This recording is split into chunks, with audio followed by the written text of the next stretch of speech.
Hey everybody, it's Gamer number 98 here, and welcome back to Let's Play Pikmin. So, we got through the tutorial stuff on day 1, and now our adventure begins for real. We're going to the Forest of Hope. So off we go.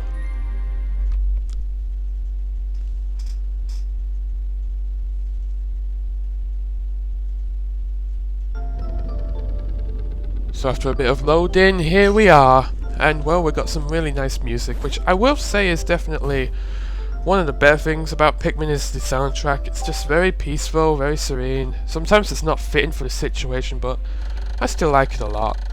The dolphin has returned to the surface along with the Pikmin's onion. Being alone on this strange planet makes me feel somewhat uneasy, so I shall call the Pikmin out of the onion. All I need to do is stand in the light beneath the onion and press A. Simple as that. So here we go, we're just going to press down on the control stick to bring out our 25 Pikmin. And we're ready to start. Now first off, we're going to just take that onion to the pellet. We're going to take that pellet to the onion to make 2 more Pikmin, because the more the merrier. Now we just wait for them to be pluckable.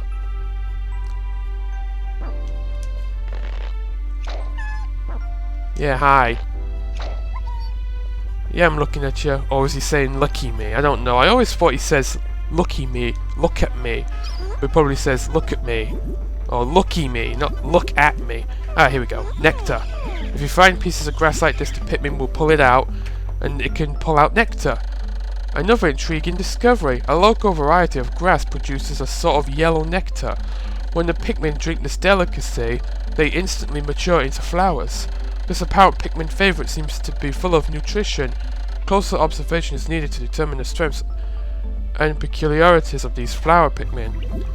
Yeah, that's all about the Pikmin cycle. Basically, they start off as leaves, then they become buds, and then flowers. Basically, it determines well, everything really. So basically, flower Pikmin are more powerful. They can run faster, get things done quicker, all that stuff. They can de-evolve to bud Pikmin and then leaf Pikmin if they are hurt in an enemy attack. Which doesn't really make much sense, but what are you gonna do? Because as we all know, being attacked in battle makes you de-evolve. Yeah, if this was Pokemon, then that would be terrible. Oh well, take note, Digimon. At least there they can de-evolve or de-digivolve at will. I don't know. I don't pay much attention to Digimon. I mean, I admit I kind of liked it when it was new, but nowadays I'm like, yeah, whatever. So they're gonna break down this bridge. It takes 3 cycles or whatever. Basically, it falls down 3 times and then it's done. Come on, bring it down, babies. And there we go. We can now move on.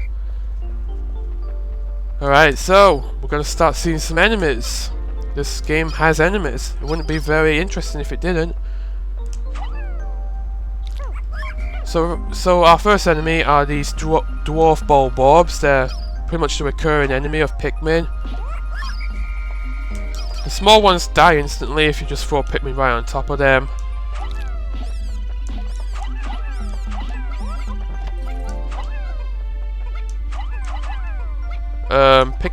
Hey, what are you doing?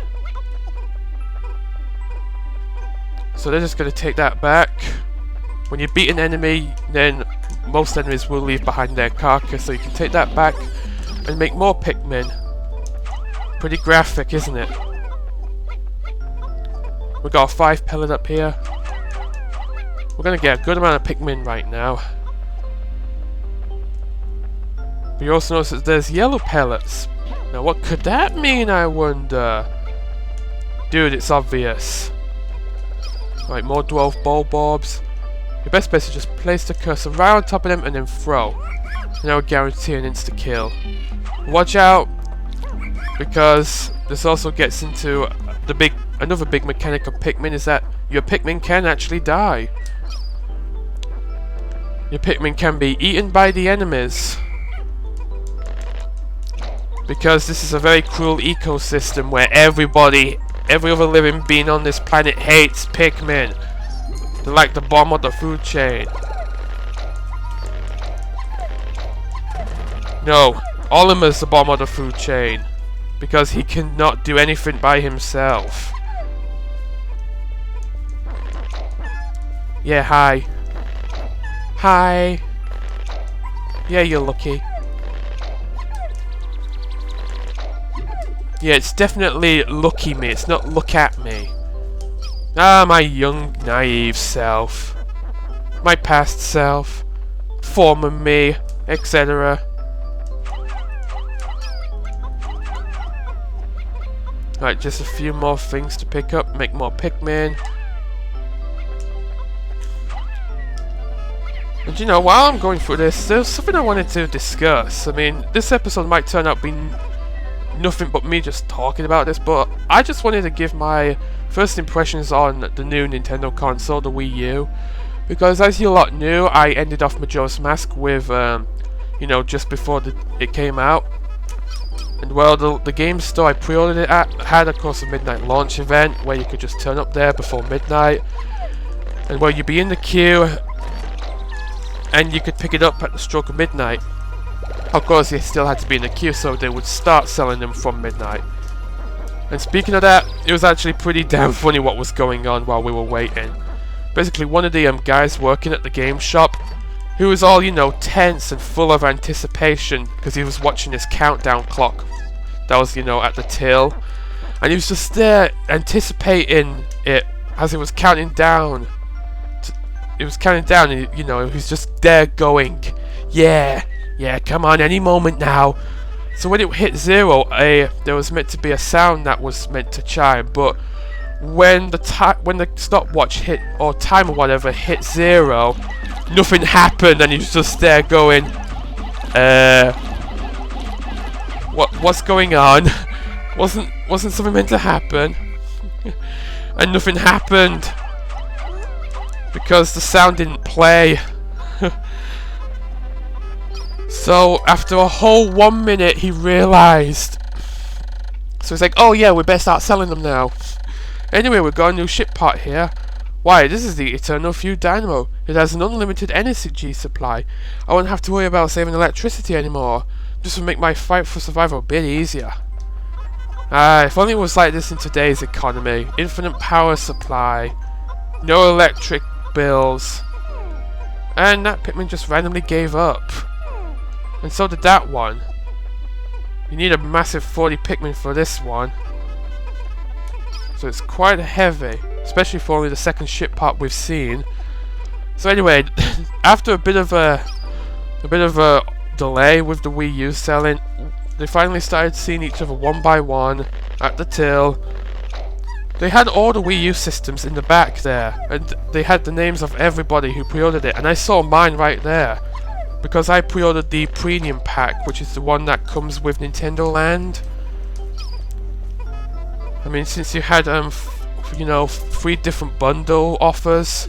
You had the basic pack, which was just the system itself. The premium pack, which was with Nintendo Land. And also a bit of other stuff. So, Eternal Feud Dynamo, this should light things up. No more candles with me. We need 3 more parts in order to get to the next area. So eventually I get served. I pre-ordered the premium pack, like I said, along with New Super Mario Bros. U.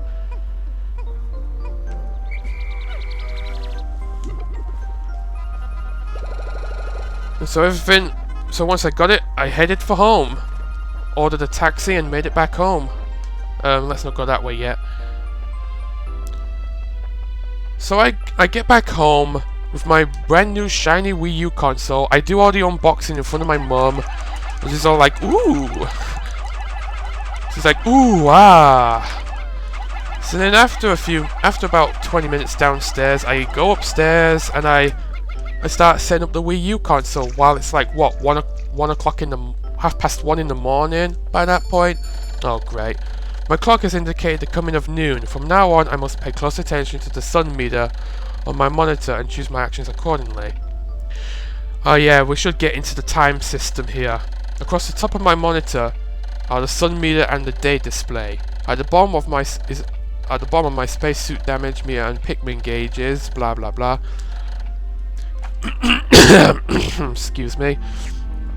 But yeah, that meter at the top there, that sun icon, slowly moves to the right when it gets to the very end of those circles, and then the day is over. Oh crap! This is a Spotty Bobob, which did get renamed to Red Bobob. They're basically dwarf Bobobs, only much bigger. And if I fall down there, I am effed. Ah! Oh. Green rupee scream, anybody? Yeah, I can do a good impression of that. Ah! Ah! Okay. So these guys, they sleep until they are engaged in battle, so... let's just... go, go, go! Be ferocious! They can eat like 5 Pikmin at once, so you're gonna want to be careful of that. Alright, he's dead, Jim. Alright, so here's another ship part. The shock absorber. This apparatus counteracts the shaking and swaying that normally occurs during flight. It's smooth sailing with this in place, usually. So let's have our Pikmin carry that. So I get back home, I set up the Wii U console, and for anyone who wants to know a slight tidbit, I prefer to have my Wii U console vertical rather than horizontal. It does have pieces of plastic that you can put in the side of it, and you can stand it upright like that, and I just prefer to have it that way. And well, all I can say is, my biggest issue with the Wii U became apparent within the first few minutes of booting it up. It takes forever to get things going the first time. Sure, you start setting your details up and your settings up and whatnot, but then comes the part where it does the update. Yeah, that infamous day 1 update. All I can say is, why Nintendo? Why do we need a day 1 update just to add most of its key features? Because this adds Miiverse, the eShop, and all that other stuff. But here's the problem, if you've got no internet connection, what are you gonna do then? Can you maybe skip the update? This nifty little device, yeah, he already told us this.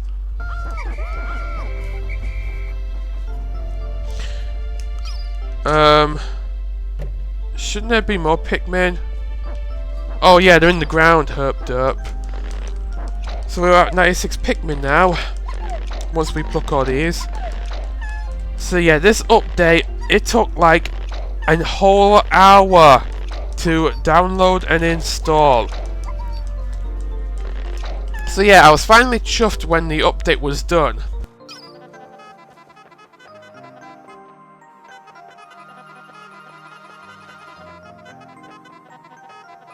So I went to pop in new Super Mario Bros. U that same night to give it a whirl, and well, to my annoyance, it had to do another update. Now this update was quick, it was only about 10 minutes long. But my god! Why did it have to update so much? What was it even doing? So, that's my biggest problem, is it takes forever to get it going. I mean, especially if you've got quite a few games at launch, because for me, since I had Nintendo Land and Super Mario Bros. U, it took a while to get going because it had to download an update for both these games first time I popped them in the system. With Nintendo Land, oh my god! It took half an hour to download an update the first time I put in Nintendo Land. Half an hour to get an update that I don't even know has any effect. And this was on day 1, mind you. It was annoying. But once you get all that done, then you're good to go. And for those of you who are wondering, yes, the OS is very slow. It has to load everything you do. From starting up a game to simply going into the system settings. It's horrendous. Needless to say, the load times are relatively quick, 10 to 15 seconds, but why would you need them just for system settings? But either way, we got a brand new breed of Pikmin, the yellow Pikmin. The colour is different, but it seems to be a Pikmin nonetheless. First glance suggests this one has what, in some circles, could be considered very large ears. It looks like it may weigh less than the others. In what other ways might it be different from the red Pikmin? No matter, they are obviously quite similar, so I shall call this one a Pikmin as well.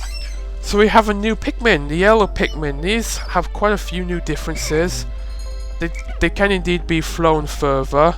They can be thrown higher up. And you know what? Take our reds to the side here.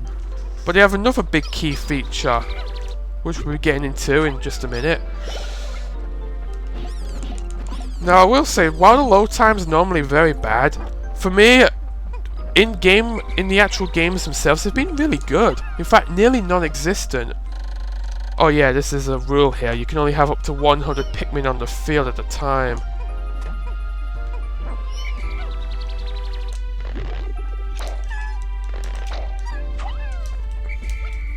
Where's my... oh. Okay, I'm going to take a bunch of these Pikmin with me. I'm going to put them back in the onion because I can't... because this is kind of an annoyance. I'm going to go all the way back. So basically, the load times in New Super Mario Bros. U are actually non-existent. Like, you got the world map, yeah, which, speaking of which, is not divided up anymore. In fact, all the levels, apart from World 9, are on the same screen. So it's just one huge hub world, which is one change I kind of like. And also, I really like what they did with World 8, the fact that it's Peach's castle and not Bowser's castle for once. But anyway, the load times in the game are actually pretty much non-existent, because basically you move around on the world map like you normally do, and then you go to a level and you're there pretty much immediately. Sure, you got a title card, but after that you just have to wait like 2 seconds and you're straight in the level. So that's something I'm very impressed with. So even if the load times at first are very slow, in-game they're very quick, for me anyway. I mean, it depends on the game. Like, I've been hearing that Zombie U has bad load times when you're going through doors, and well, I'm not sure if that's right. So if anybody with Zombie U out there who watches my videos, could you confirm this for me? Does Zombie U have bad load times in-game? Because I don't have the game, so I wouldn't know. And as for Nintendo Land, well, I'm very, very surprised with how Nintendo Land turned out. I thought it was going to be as bad as Wii Sports, but no. It's actually a lot of fun. It's no Smash Brothers, because it's missing some very key franchises, but what they did is actually still really impressed me. Nintendo Land actually is legitimately a lot of fun. I mean, they're all the attractions in the game are nice and varied.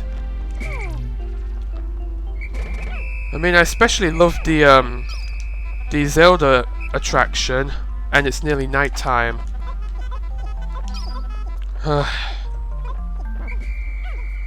Now, this is where you're gonna have to be careful, because when nighttime approaches, you're gonna make sure your Pikmin are safe, because if any Pikmin are by themselves, they will be lost at nighttime and they will die. What? I don't even.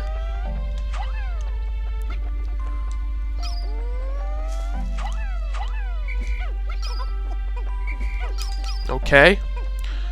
Either way, we should have just enough time to make it. Oh, come on now. Dang. The countdown's begun. See, Nintendo Land is actually a lot better than I thought it would be. Sure, it's really strange how there's no Kirby, Star Fox, or Pokemon attractions, because they're big franchises that Nintendo owns as well. I know Pokemon is mostly handled by Game Freak and the Pokemon Company International, but Nintendo still handles it by quite a bit, so I don't see how, you know, they couldn't, you know, get a Pokemon attraction in. Let alone freaking Kirby. Why is there no Kirby attraction? I know that's HAL Labs, but that's still owned by Nintendo, and well, I'm getting ahead of myself. Either way, it's the day's end and all our Pikmin survived. Oh, there go the yellows to their own onion. So we've had a good day.